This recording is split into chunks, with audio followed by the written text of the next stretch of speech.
Hello, everybody. Welcome to Around the Jungle. I'm Evan. He's Zach. And today we're going to be talking about couple things. First, being the Bengals releasing linebacker Germaine Pratt. And then what I feel like we've talked about probably for the last month and a half, the Bengals still not signing Shemar Stewart and Trey Hendrickson. As mandatory minicamp rolls in, started today, and obviously Trey Hendrickson and Stewart were either not there or did not participate because they still don't have a contract. But before we dive into all that, make sure to like and subscribe if you enjoy, and to go follow us on Instagram and Twitter at Around the Jungle. We will be updating you guys with all the latest Bengals news, press conference videos, all that jazz on those. So we'll start with the more pressing news, or I guess different news, is the Bengals finally released linebacker Germaine Pratt after he requested a trade about, what was that, 3 months ago? 2 or 3 months It ago? was before the draft. Yeah. And obviously they tried to get a trade partner, nothing really materialized, so the inevitable happened and they released him. So Zach, what were your thoughts on that move? Was it good, bad, stuff like that? So, thoughts on Jermaine Pratt? I don't really. I mean, he requested a trade a while ago. Unfortunately, we couldn't get anything out of him, which I find a little shocking. Couldn't even get a seventh round pick out of him, which is kind of crazy. But, um, yeah, I mean, I don't think this is that like crazy. I don't know. Like, I mean, he was really good when he was in his prime. Big fan of him. Just kind of didn't really have a great couple seasons. I think he's in his 30s now. Um, I think we're just going a different way on defense. Nothing against him. He's a great player. He was a great player for us. So I think we're just kind of going a different direction here. However, I don't think we've really addressed any of the needs on defense, which I have, said before. Um, we aggressively reached for a linebacker in the second round, and then we brought in Oren Burks from the Eagles. I don't know. Defense is an absolute cluster mess right now. But yeah, I mean, I think this was just a move that nobody's really surprised about at all. I think we all knew it was going to happen. I think we all knew he was not going to be a Bengal this fall. Yeah, I don't, I don't know that I am like just mind blown by this news. Just, I think it just needed to happen. Maybe not needed to happen, but I think it was just going to happen. So I don't know how much cap space it frees up, but I think I a mean, lot. let's be honest, we aren't going to use it anyways. So Yeah. But yeah, I mean, this move was inevitable for people who actually like follow the Bengals. Everybody else who like aren't Bengals fans were like, why in the world would they release a guy who's like top 10 in tackles or whatever? But if you actually watched him play, like he wasn't as good as he once was. I think he also led the league in missed tackles. So, that was a big problem um, last year. yeah. So, and I mean, the one play that I think just sums up just the whole defense as a whole is that play that I sent you guys of Yeah, when he like bobbled the interception against Cleveland, which granted wasn't his fault because like Geno Stone was like on his Geno back or Stone just whatever, but jumped on his back. it was just awful. And yeah, I mean, we just needed a change, with his contract and his age and his play just wasn't, where it used to be, which is It fine. once was. Yeah. I mean, he probably has one of the biggest plays in Bengals history with that game-sealing Oh yeah. interception in the wild card game against the Raiders in 2021. Mm-hmm. So he'll always be remembered for that, much like Sam Harwood will always be remembered for his 99-yard fumble return touchdown against the Ravens. The 100 Um, yard dash. yeah, but the sad thing is, I think there's only two defensive players from that 2021 team that are still on that team. I think it's Trey Hendrickson and BJ Hill. BJ Hill, that might be it. Yeah. I think those are the only two. So, you Starters, at know, least. yeah. So I mean, that's an end of a great defense that defense was for sure for those 2 years Yeah. in 21 and Yeah. 22. I mean, I think, you're seeing just you're seeing kind of what happens when you have, you know, just like almost $1 billion worth in your offense. Which I mean, I'm not going to blame us for that. We have to, like, we have to give Burrow, Chase, and Higgins their money. But where I am going to blame us for that is you're seeing the results of a team that spends on offense, which is okay, but does not hit on defensive drafts. Because if you're going to spend this much money on offense, you better be dang sure that you get the defensive draft correct. And we have never got the defensive draft correct in the Burrow era. So that is where the problem arises. And even honestly, we still have money that we just don't spend, or we spend foolishly. So, Yeah. so I I mean, mean, last year's defensive acquisitions were all horrible. yeah. I mean, I don't have anything new to say with this franchise. Like I'm not surprised about anything anymore. I see something that's just horrible and just completely like numbskull type of move, and I'm not surprised at all. Like I'm just like, yep, that's another Tuesday for another Tuesday in Cincinnati. I mean, we don't do anything right. Like there's not one thing we do well. So I don't really. Yeah, I I mean, this move was inevitable. It no, probably man. should have happened a lot sooner than it did, honestly. But The Germaine Pratt move. yeah, But well, I mean,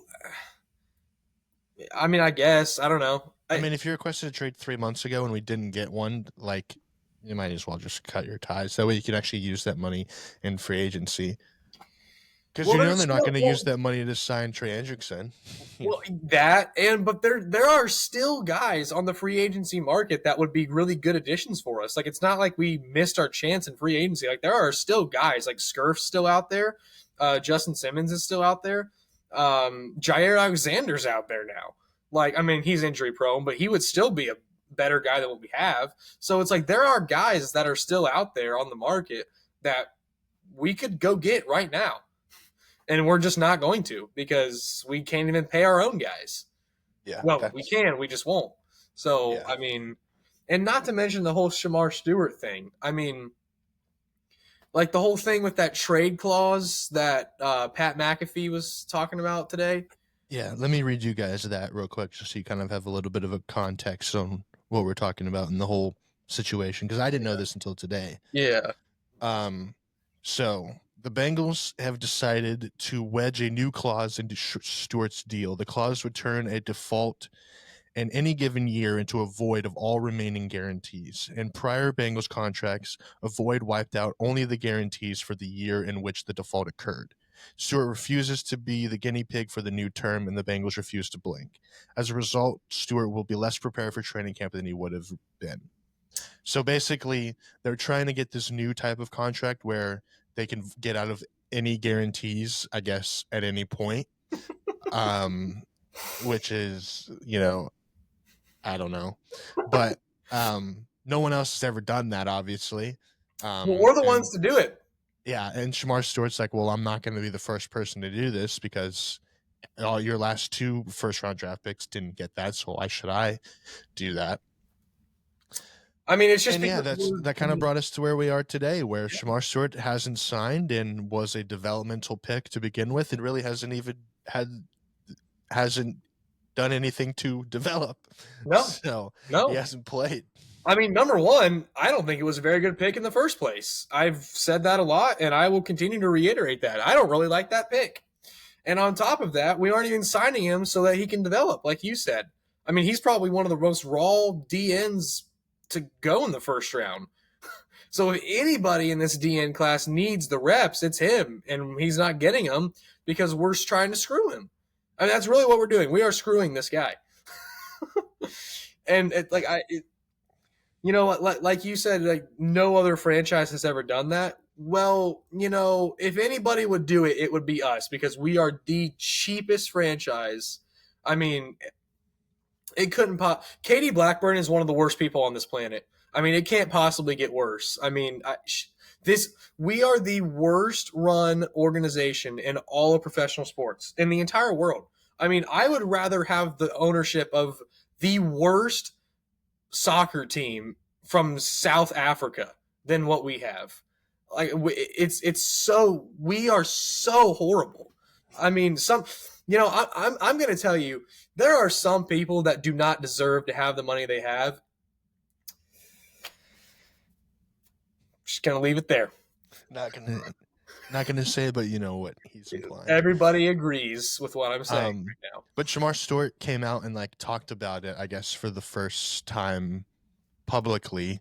And this is what he had to say. He said, "I'm 100% right. I'm not asking for nothing the Bengals have never done before, but in y'all's case, y'all being the Bengals, y'all just want to win arguments more than winning more games." Which is so real, Which honestly. is true. Like, I mean, the Bengals would rather win. It's true. The Bengals would rather win arguments with their players' contract, money wise, than they would win football games. And that's why we're never going to win a Super Bowl, because we just don't. We are firmly in the Super Bowl window right now. I think we're starting to get out of it, to be honest with you. We were firmly in the Super Bowl window a couple years ago. I think we're still in there, but it's closing pretty dang quickly. Compared to what it was a few years ago, and nothing's changed. I mean, literally, none of the issues that we've ever had on this team have gotten fixed. Like in the Burrow era, nothing's gotten fixed. The offensive line is still terrible.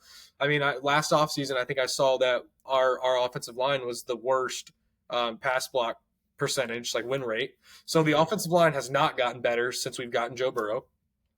The defense has progressively got worse and worse and worse, and now it is probably the worst defense in the NFL. We aren't drafting well. We've actually started drafting worse over the last couple of years. I mean, nothing is like, yeah, it's, I've seen like Super Bowl level teams just kind of crumble due to, players get hurt, players just leave. It just, it happens. Like Super Bowl teams, they crumble. It happens unless you're the Patriots and the Chiefs in a dynasty, It happens. I mean, we saw it with the greatest show on turf with Kurt Warner's Rams. They won one, they went to another, they lost it. That was pretty much the end of their show there. The greatest show on turf had a good 2 or 3 years, and now it's pretty much the end of it. And it just happens, that's just how sports goes. But I've never seen a franchise like the Bengals over in the Burrow era who have had Super Bowl teams, and they have been the ones to dismantle it themselves. Like they, by how they do business, have dismantled their own Super Bowl teams. Like it's not just like people have just left or people have retired or people have gotten hurt like that. The Bengals have single-handedly by themselves done it to themselves. And it all started with not paying Jesse Bates. I'll tell you that. Everything started when we chose to not pay Jesse Bates. That's when it started. Because, I saw going into this past offseason, I think it was pretty soon after this. I don't know when it was. I saw something that said if the Bengals had acted when they should have acted, we would have had Burrow, Chase, and Higgins under contract for the foreseeable future not Burrow. Burrow already is. We would have had Chase and Higgins under contract for the foreseeable future, significantly cheaper on a per year basis than what they currently are. We would have had Jesse Bates for like $12 million a year. We would have had Reeder and Hill and Hendrickson all under contract for cheaper than their current market value. So, like, basically, if the Bengals had just done the bare minimum that every other team in the NFL does, then we would have kept our Super Bowl team together for the foreseeable future for cheaper than their market deals, which would give us even more money to spend in free agency to build an even better team to then win a Super Bowl. But we don't even do the bare minimum. That's why it's so frustrating, because we don't even do the bare minimum. Like the bare minimum expected things that a professional sports franchise does, we don't do. So it's just like, I mean, it's a joke. Our franchise is a joke. It's honestly the butt of professional sports. Like we are ran like a junior high football team. Worse than some, actually, to be honest with you, probably. Well, and we're not asking to like shell out like $1 billion on the defense. I mean, that would be nice, obviously, but all Joe needs is a average defense, and I think that we're back in that deep playoff runs, potential Super Bowl. Yeah, Like we don't need to have like the Eagles defense for Joe Burrow to make. I mean, if we do, we're winning the Super Bowl. It's just flat yeah, out. That's what's yeah, going to happen. yeah. But I mean, we saw this year, Joe literally like is the reason why we went 9-8, and Hmm. the defense was awful. Hmm. I think like the defense allowed like 40 points a game or 35 points a game or I think it something was like 30 absurd. something. Yeah, yeah. And so if you get a defense that's even like comparable, they don't even have to be like this insane defense or like unreal defense. They just have to be like decent, get stops, get and not allow every single team to just throw or run all over you.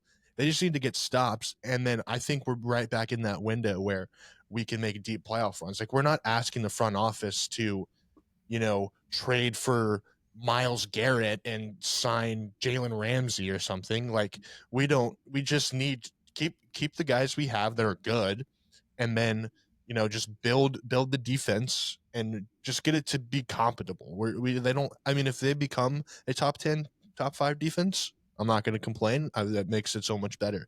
But the thing is, you have a quarterback and an offense as a whole that doesn't need to have a great defense. Like they can. Mhm. I mean, we saw this past year. They score almost at will against any team, I guess, except like the Eagles, and then but Yeah. like they don't need to have this all pro defense like AFC Pro Bowl team on the defense. Like they just need to have guys who can get stops, guys who can do their job well, and then I think we're good. I mean, I don't think it's that much to ask to get a defense to be in the top 16 in the league. You Like would.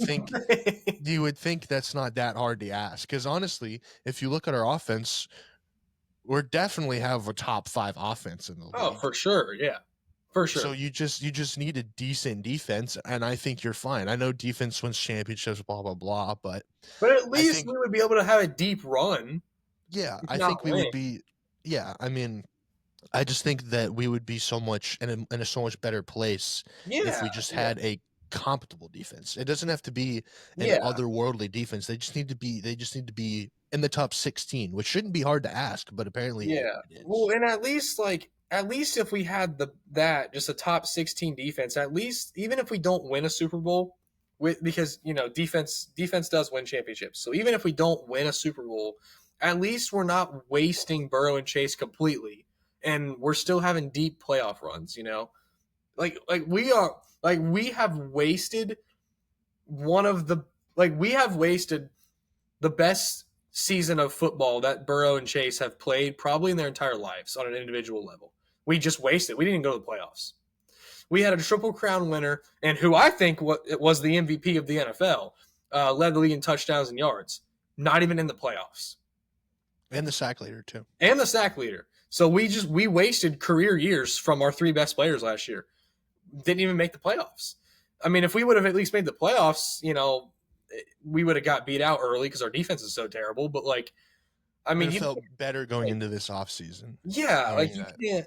And I know the Bengals are probably sitting here saying well, we came one game away from it. Why do we need to make all these changes? And it's mm, I mean, this was probably the worst defense that I've ever seen displayed on a football field.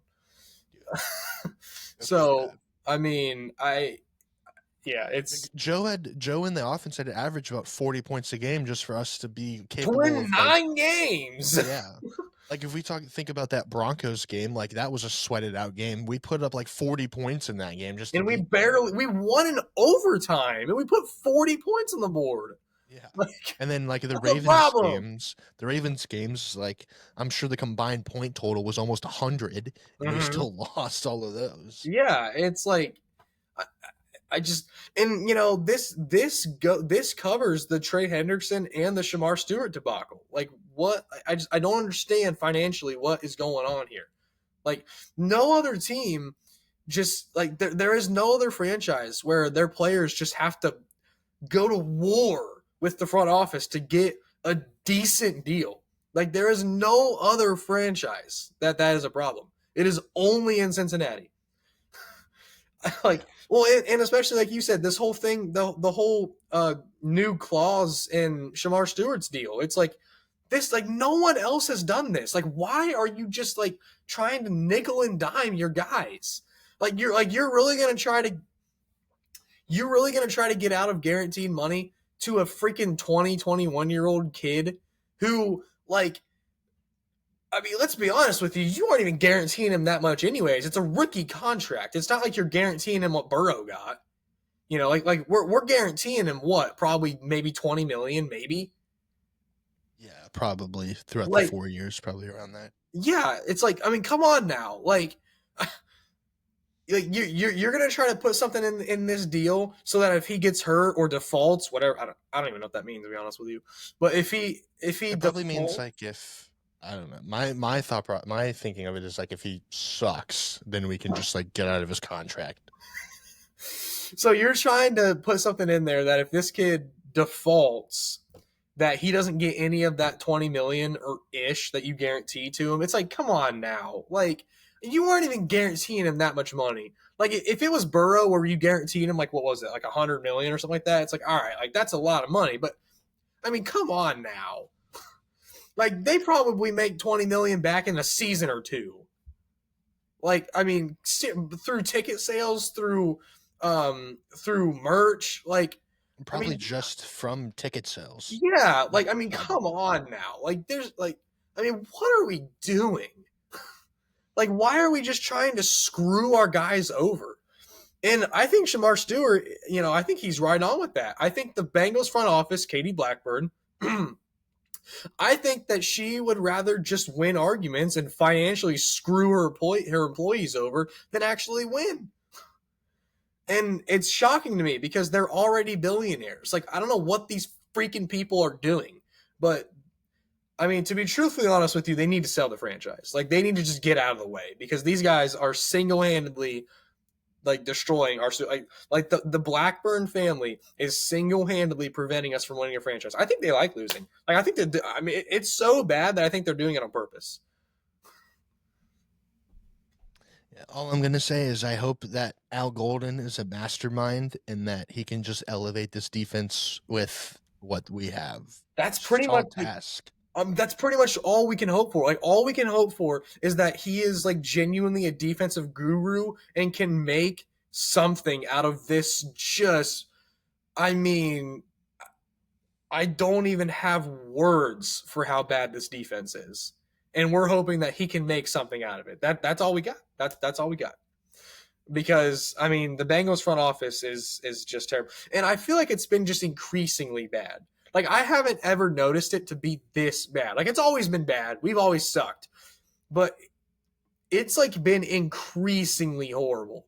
And I don't know why. Like, it's genuinely to the point now where I'll see something, I'll see an article, I'll see an alert, I'll see something like this, where I literally just laugh and I'm like, yeah, like Another this is Tuesday. genuinely so horrible that they have to be doing it on purpose.